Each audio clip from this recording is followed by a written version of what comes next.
gentlemen, boys and girls, welcome to a very momentous occasion. This is at podcast 2 of week 11. That's what we're doing now. We're going to release some kind of podcast in the beginning of the week, some kind of podcast at the end of the week, and you guys are just going to have to deal with twice as much Joe, Manish, and Burg. That's just how it's going to be.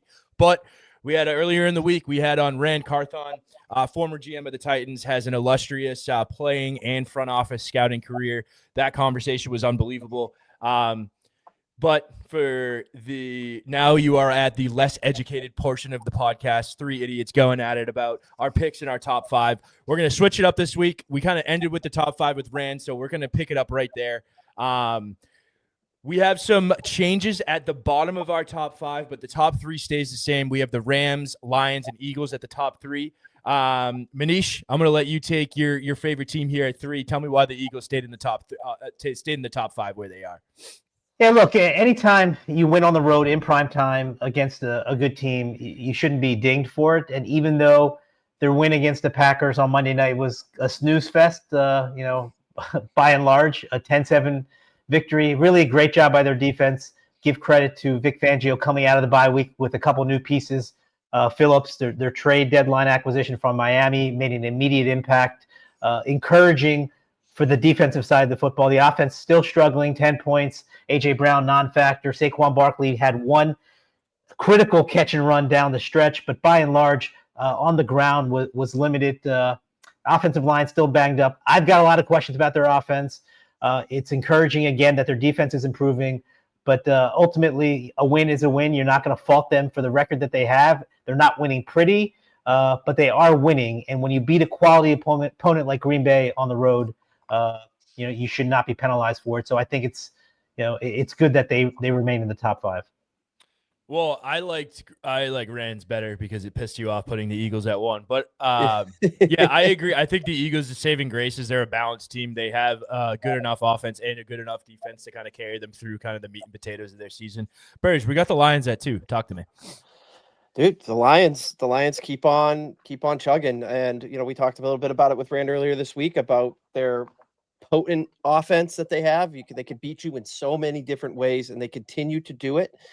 Jahmyr Gibbs, David Montgomery, what is it, Sonic and Knuckles that they call them up there in Detroit. And then you got the receiving threat, you got the tight ends. I mean, they're just firing on all cylinders. The concern obviously is a little bit on the defensive side, and the fact that Dan Campbell is going to be calling the plays now going forward. Definitely something to keep an eye on. I personally don't think that they're going to miss a step. This team is picked up right where they left off from last year. They're still rolling, and I expect them to be right there at the end. And it's not going to surprise me in the least bit if we at some point in the next couple of weeks end up shifting them to the one spot on these rankings. Dude, the friggin' Lions, that defense scares me. We'll see what happens when you put more on Campbell's plates there to see if they're taking away from maybe other parts of the game to bolster their defense with his play calling. I'm not sure what's going to shake out there. They're a formidable team nonetheless, regardless of that fact. We still have the Rams at number 1. What they did to the 49ers this weekend in a good, fairly solid team was telling. I think Manish, you said it on this week's earlier podcast that Matt Stafford, I think it's 4 or 5 games in a row with 3+ touchdowns and no interceptions. He's got 25 touchdowns, 2 picks on the season. He's on fire. He's playing like he's 29 years old again. So we talk about coach quarterback combo. They're absolutely cooking.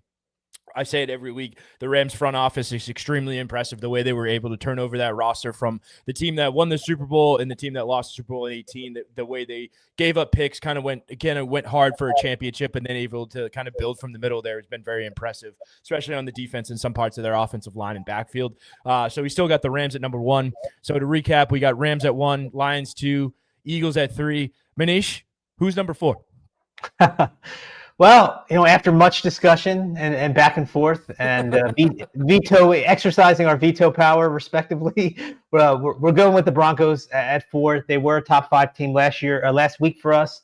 An ugly win against the very bad Raiders team on Thursday night, notwithstanding. They are winning games, right? They've won 7 in a row, 8-2, very similar to the team that's right below them in our rankings. So again, not many style points the last couple weeks, being the Texans and the Raiders, but it's certainly a lot better than losing. And at 8-2, it's really hard to keep them out of the top 5.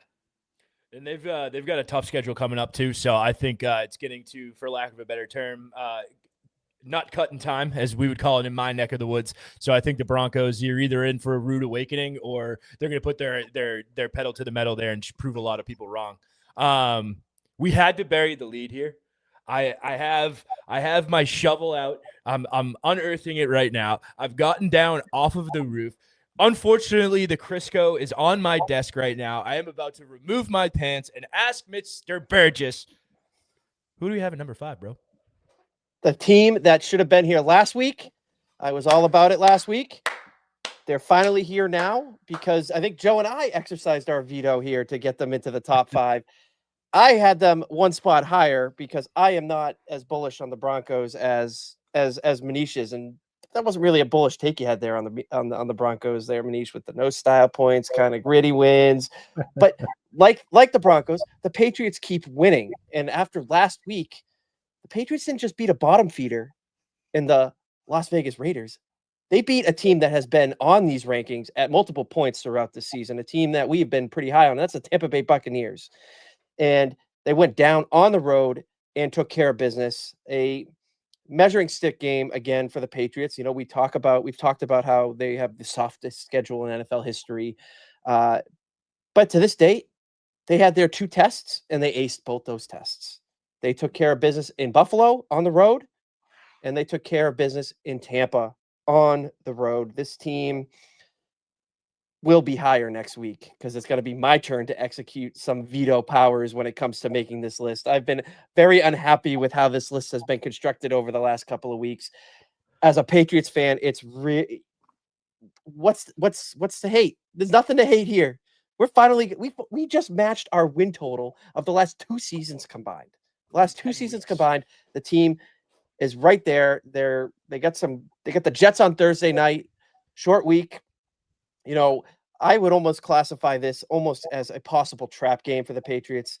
Just seeing that they're coming into this on short rest, off a big win. The Jets are coming off 2 consecutive wins.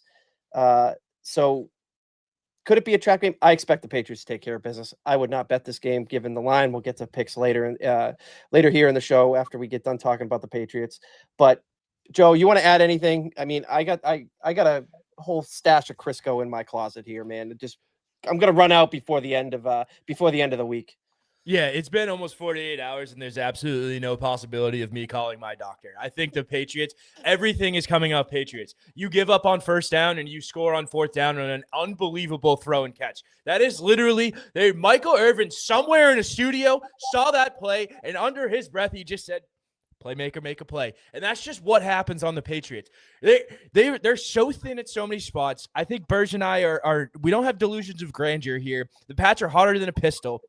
And I think the collective is a much higher than the sum of its parts. I think if you put all of these players on different teams in a different mix, in a different kind of scenario, I don't know if you get the same production. You have Stephon Diggs looking like he's 27 again. Mac effing Hollins with 10 targets and 100 yards. And then you have guys like Kayshon Boutte still hurt, but you guys have guys like Hunter Henry, Pop Douglas, Travion Henderson, Kyle Williams, all showing up and contributing. I think this is just classic. Like I said, the whole is not equal to the sum of the parts, but I think Vrabel just has everybody pulling in the same direction, and that's why it's working right now. I had the Broncos, Pats, and Seahawks at 4, 5, 6. You could kind of interchange all of those there. Two of them have young, unproven. Drake May, even though he's an MVP candidate, still unproven, doesn't have a playoff win, hasn't played a full game in an NFL schedule. Sam Darnold, there's some cracks in the armor there, but he's playing really well. And the Broncos, obviously, the same way, a little bit of an unproven quarterback. These teams are all kind of the same exact thing. You know what I mean? And so I think the Pats are a great story at 5. Do I think they're a top 5 Super Bowl contender? No, that's bared out. I always rely on the odds and the odds maker in Vegas. They win more than 50% of the time. They're right more than 50% of the time. That's the only way they make money. So in that scenario, the Pats are barely a top 10 team. So I think this year, the way they're playing, if there was the Super Bowl was right now, they're a top 5 team.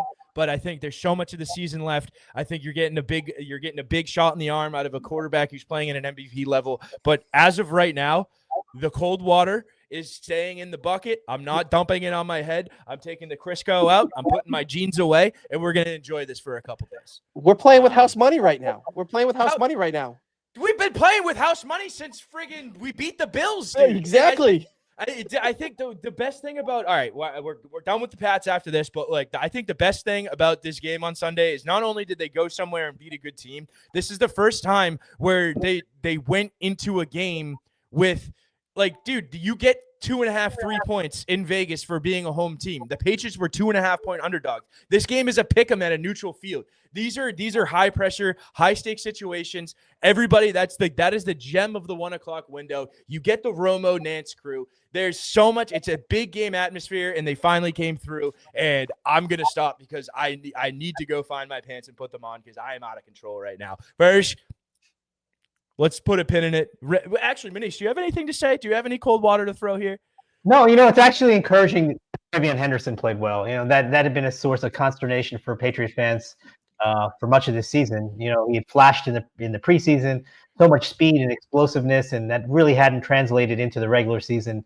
And to see him, rip off long runs and really add a dynamic element on the ground that was missing earlier in the season bodes well for New England moving forward. Dude, him asking Vrabel, hey, coach, can I please score here?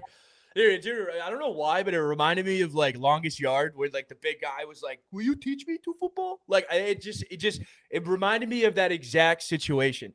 I'll teach you football, just don't eat me.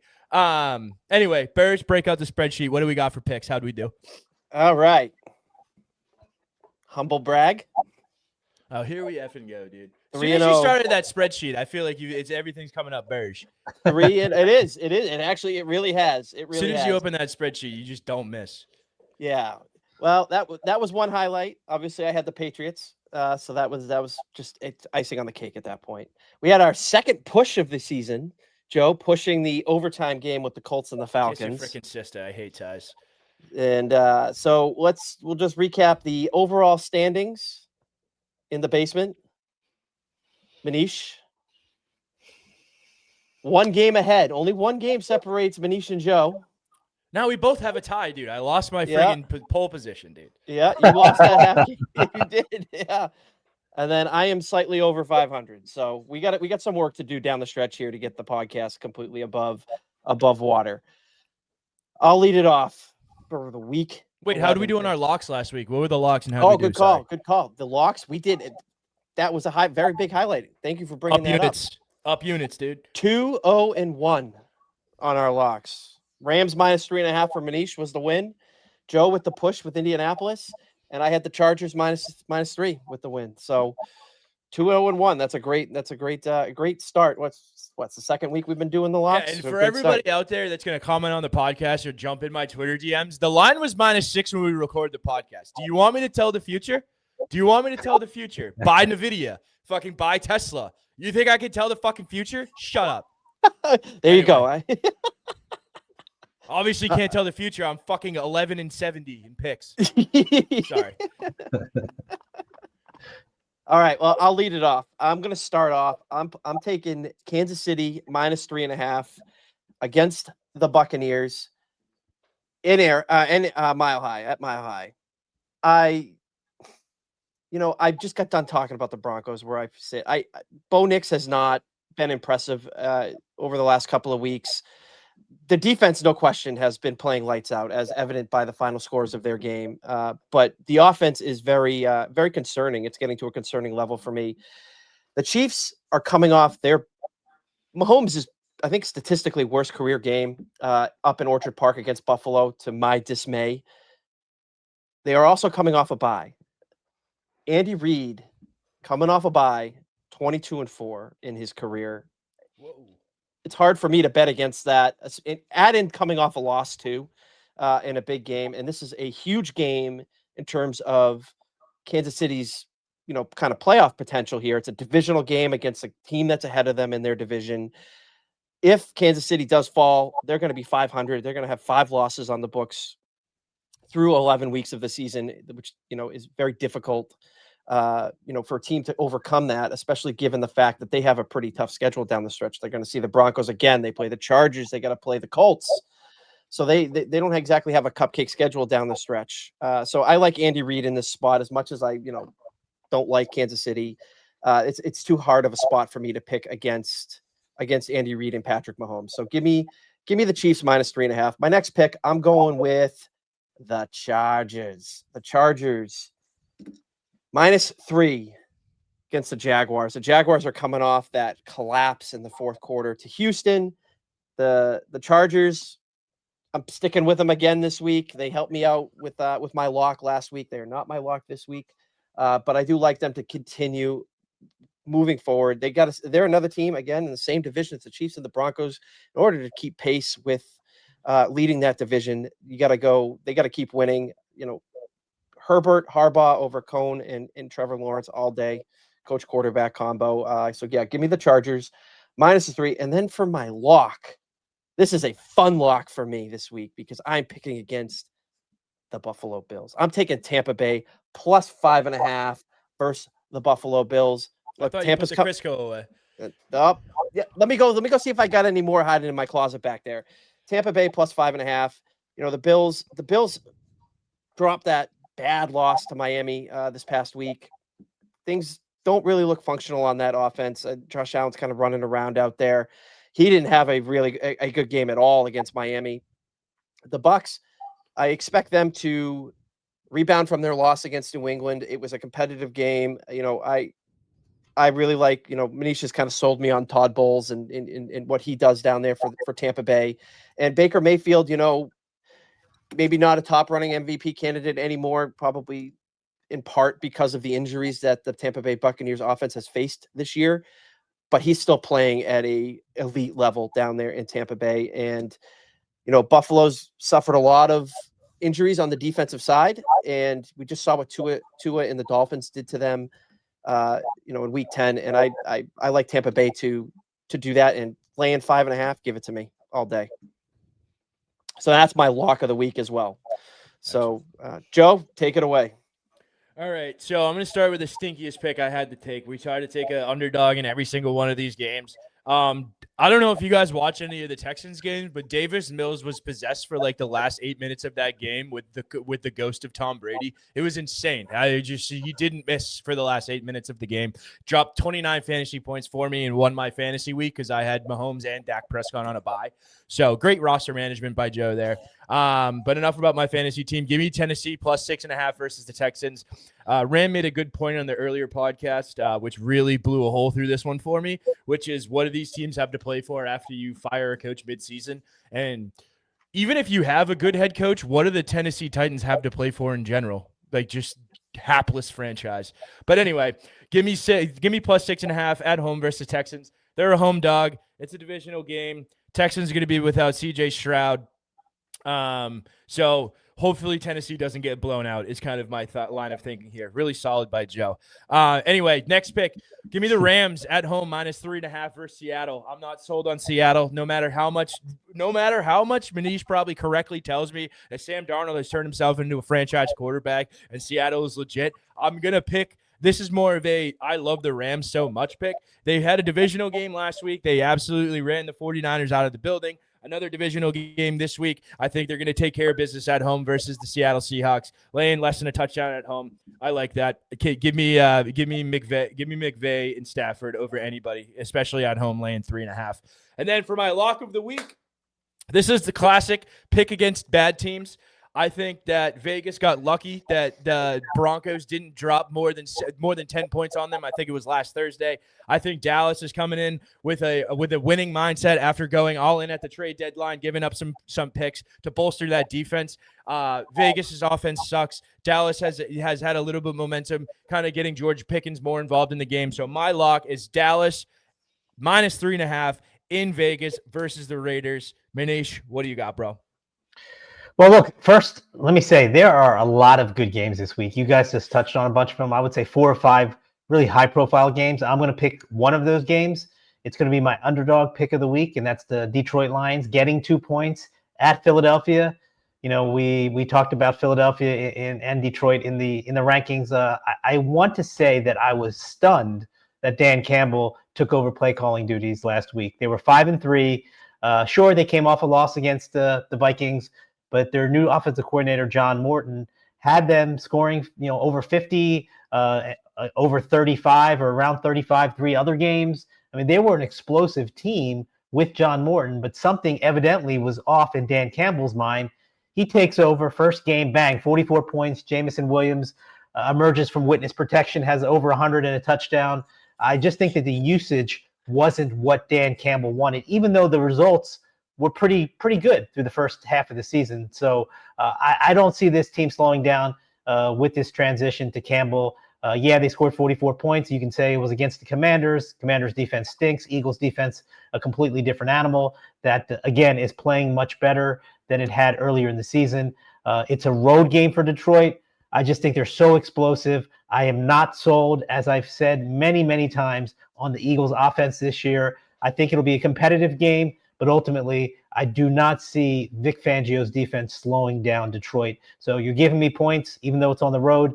I'm going to take the Lions. The second game, not a game that I think anybody really wants to watch, but, I took it because I think it's a pretty good bet.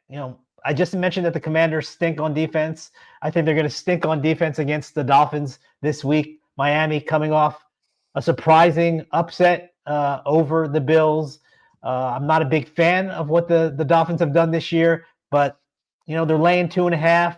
Don't necessarily like them laying 2.5 unless they're facing a team like the Commanders. So I'm going with the Commanders. I'm also riding the high of Mike McDaniel trolling Bills fans at a bar that I have been to at Fort Lauderdale, driving by slowly after the win. A lot of discussion down in South Florida about whether, that was, a move that a head coach would make or maybe something that he probably shouldn't have done. I am of the belief that I love it. I think Mike McDaniels is trying to win every game, but fully understands that the odds are against him being the 2026 Miami Dolphins coach. So this is his last ride here. He's got a couple months left as the head coach of the Miami Dolphins. He's enjoying this victory over a heavily favored division rival. I don't see any harm in it. I thought it was a lot of fun. So kudos to Mike McDaniel for doing that.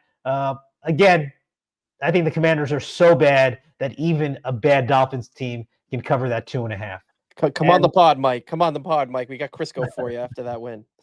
My lock of the week, a team that just got bludgeoned, a team that got destroyed by the best team in football in our mind, the Rams. So I am taking the 49ers, despite getting trounced by Los Angeles last week. I think, laying 2.5 points to a miserable Arizona Cardinals team is not too much. I think the fact that they did get embarrassed by the Rams is all the more reason to bet on them this week to win.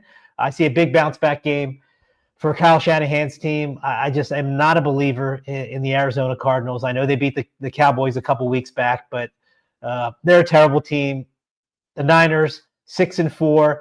If you look at their schedule before their bye, the Cardinals, the Panthers, the Browns, that should be 3 wins. They should be a 9-4 team entering their bye week. I'm not going to hold it against them that the best team in football beat them handily. So give me the Niners, my lock of the week, -2.5, going to Arizona. There you have it. All right. Well, boys, do you have any last-second thoughts before I'm sure everybody's listening to this on their Thursday drive to work before everybody kicks off the football week. Does anybody have any last-second thoughts? Why do they do this on Thursday nights? They want this whatever. It's always a divisional matchup. It's always some crazy effing newfangled uniforms. The Pats are kind of sharp. The Jets' new uniform, those rivalry uniforms for the Jets, fucking terrible, dude. I wouldn't put that on my word. I would buy that for my worst enemy and say, hey, actually, I fucked up. That was actually too mean. Send that back. Hey, I don't know. They went from color rush to not color rush to the teams always suck. I don't know, dude. You have Broncos Raiders last week. You have Pats Jets this week. Next week, it's probably St. Mary's School for the Blind, Deaf, and whatever versus the Chiefs. Like, I guarantee it. I guarantee these Thursday night games always suck. Anybody, anything else? Anything positive? Yeah, look, you can't forget about fantasy, right? I mean, talk to me. I got two guys. If you're really desperate, and I'm going to underline and italicize really, if you need some help, Amari DiMarcardo, the running back for the Arizona Cardinals, probably going to take the lead role now that Bam Knight's dealing with an ankle injury. I don't know if Knight's going to play. A little too early to definitively know that, but he's not 100% healthy. DiMarcardo can get you stats against the Niners. And then Jerry Jeudy, a guy that people were high on entering this year and then kind of fell off the map. They're playing the Ravens. They'll be in catch-up mode. I anticipate Jeudy being effective enough, usable enough in a starting capacity. He bounced back a little bit against the Jets last week. We'll see if that continues, but he's too talented of a player to have a miserable 17 weeks. And to this point, by and large, he's had a miserable 7, 8, 9 weeks. I think it's going to turn around, and I think it could start in getting some the mop-up stats against the team in Baltimore, who should, I think, beat them handily. Yeah, I go for it, Brish. I was just going to say, I just want the over to hit in that Detroit Eagles game so that Jalen Hurts can actually win me a week and not make me lose by 4 points because of his abysmal performance on Monday Night Football. Dude, I might start friggin' Davis Mahomes over Mahomes, dude. I mean, after the last 2 weeks they've played, it's kind of forcing my hand here, Davis. But I don't know. I love Davis Mills, dude. I think the Pats should have drafted somebody better in the top 15 and just went with Davis Mills. It's the same exact thing as Mac Jones. Anyway, that was the inaugural second weekly edition of the Between the Tackles podcast. I'm Joe. That's Burge. Manish alongside as well. Happy week 11. Goodbye. Go Pats.